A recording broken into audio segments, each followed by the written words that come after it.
ప్రతి 12 ఏళ్లకు ఒకసారి పిడుగుపడి ముక్కలై తిరిగి అతుక్కునే శివలింగం ఎక్కడుందో తెలుసా? దేవభూమిగా పిలవబడే హిమాచల్ ప్రదేశ్లోని కులు వ్యాలీ అరుదైన శైవక్షేత్రంగానే కాకుండా దట్టమైన పచ్చటి లోయలు, మంచు కొండలు, అందమైన సరస్సులు, పచ్చని పచ్చిక మైదానాలతో పర్యాటకులకు స్వర్గధామంగా విలసిల్లుతోంది. హిమాచల్ ప్రదేశ్లోని కులు వ్యాలీలో ఉన్న బిజిలీ మహాదేవ్ మందిరంలో పరమశివుడు మహాదేవ్గా భక్తులచే పూజలందుకుంటున్నాడు. ప్రతి 12 ఏళ్లకొకసారి ఈ మహాదేవ్ మందిరంపై పిడుగు పడుతుంది.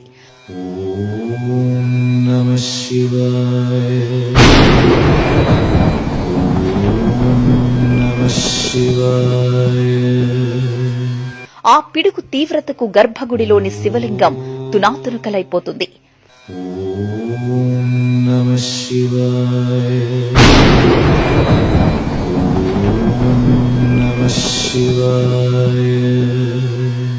అయితే పిడుగు తీవ్రతకు మందిరం మాత్రం చెక్కుచెదరదు. కొండపై ఉన్న బండరాళ్లు కూడా కింద పడవు. మరుసటి రోజు ఆ గుడికి వెళ్లిన పూజారి తునాతునకలైన ముక్కలను ఒక్కచోటికి చేర్చి అభిషేకం చేస్తారు. మరుసటి రోజుకు ముక్కలైన శివలింగం తిరిగి యథారూపంలోకొచ్చేస్తుంది.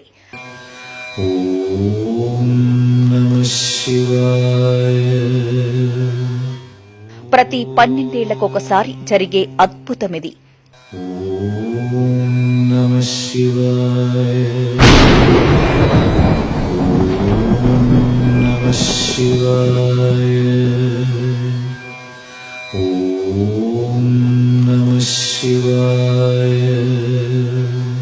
ఇది ఎలా జరుగుతుందో శాస్త్రజ్ఞులు కూడా ఇప్పటికీ కనిపెట్టలేకపోయారు.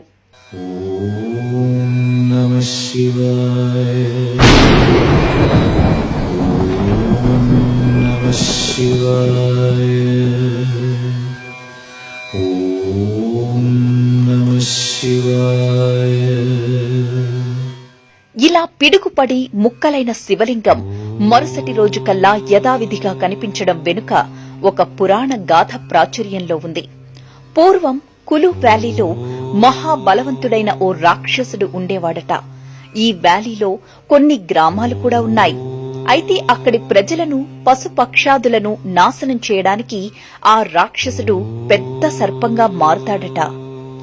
సర్పంగా మారిన ఆ రాక్షసుడు బియాస్ నది నీటి ప్రవాహానికి అడ్డుపడి చుట్టుపక్కల ఉన్న గ్రామాల ప్రజలను ముంచేయడానికి ప్రయత్నిస్తూ ఉంటాడు. దీంతో ఆగ్రహించిన ఈశ్వరుడు తన త్రిశూలంతో ఆ రాక్షసుడిని సంహరించాడట. ఆ రాక్షసుడు చనిపోతూనే పెద్ద కొండగా మారిపోతాడట. అలా ఏర్పడిందే ఈ కొండ అని పురాణాల కథనం. అయితే ప్రజలకు ముప్పు పొంచి ఉండడంతో పరమశివుడు కూడా ఇదే కొండపై వెలిశాడని ప్రతీతి. అయితే ఆ రాక్షసుడి దేహాన్ని నాశనం చేయడానికి ఆ కొండపై పిడుగు వెయ్యాల్సిందిగా ఇంద్రుడిని శివుడు ఆదేశించారట. పిడుగు పడితే అక్కడున్న జనం, పశుపక్ష్యాదులు నాశనమైపోతాయి.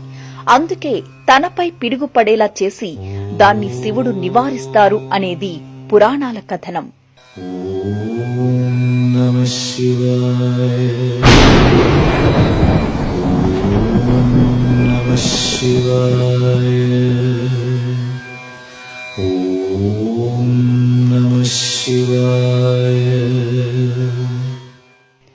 మహాదేవుడి ఆజ్ఞ ప్రకారమే 12 ఏళ్లకొకసారి పిడుగు పడుతుందని, ఆ వెంటనే శివలింగం అతుక్కుంటుందని ప్రతీతి.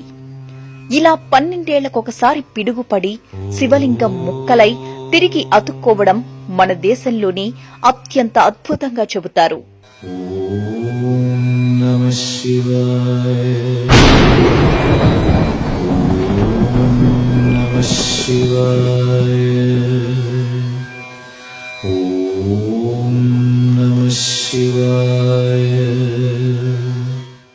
కులు వ్యాలీలో ఉన్న ఈ మహాదేవుడి ఆలయాన్ని చేరుకోవడం అంత సులభం కాదు. ఈ ఆలయం కొండపై సముద్ర మట్టానికి 2450 మీటర్ల ఎత్తులో కొండపై ఉంది. పర్వతంపైకి వెళుతున్న కొద్దీ ఆక్సిజన్ తగ్గిపోవడం వల్ల శ్వాస తీసుకోవడం కూడా కష్టమవుతుంది. అదృష్టవంతులకు మాత్రమే ఈ కొండపై ఆ మహాదేవుడి దర్శనం లభిస్తుందట. కులులో కొలువై ఉన్న బిజిలీ మహాదేవుకు ఏడాదికి ఒక్కసారి ఉత్సవం నిర్వహిస్తారు. కొండపై నుంచి లోయ వరకు ఊరేగింపు నిర్వహించడం కూడా ఇక్కడి ఆనవాయితీ. కులు పర్వత ప్రాంతం ట్రెక్కింగ్ కు అనుకూలంగా ఉంటుంది. దీంతో పర్వతారోహకులు, సాహసికులు కూడా పెద్ద ఎత్తున మహాదేవ్ మందిరాన్ని సందర్శిస్తుంటారు. చూశారుగా, పిడుగుపడి ముక్కలై తిరిగి అతుక్కునే ఈ అరుదైన శివలింగాన్ని దర్శించాలంటే కులుకు వెళ్లాల్సిందే. బిజిలీ మహాదేవ్ ఆలయాన్ని సందర్శించండి. అద్భుత ఆధ్యాత్మిక పర్యాటన అనుభవాన్ని పొందండి. ఓం నమః శివాయ.